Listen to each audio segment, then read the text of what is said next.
Why should voters elect you president over your opponent? In this segment, President Trump, you go first. 2 minutes.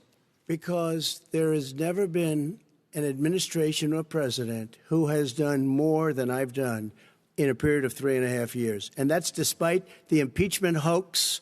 And you saw what happened today with Hillary Clinton, where it was a whole big con job. But despite going through all of these things, where I had to fight both flanks and behind me and above, there has never been an administration that's done what I've done.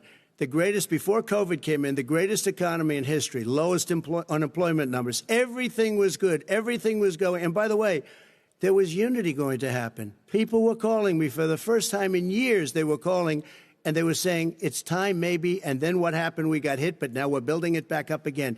A rebuilding of the military, including Space Force and all of the other things.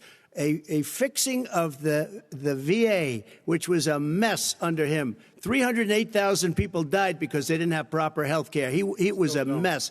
And we now got a 91% approval rating at the VA, our vets. We take care of our vets. But we've rebuilt our military. The job that we've done, and I'll tell you something, some people say maybe the most important.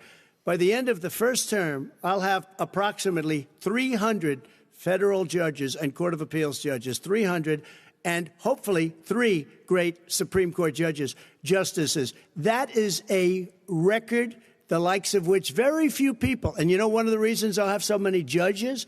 Because President Obama and him left me 128 judges to fill. When you leave office, you don't leave any judges. That's like you just don't do that. They left 128 openings, and if I were a member of his party, because they have a little different philosophy, I'd say if you left us 128 openings, you can't be a good president, you can't be a good vice president. But I want to thank you because it gives us almost, it'll probably be above that number by the end of this term, 300 judges. It's a record.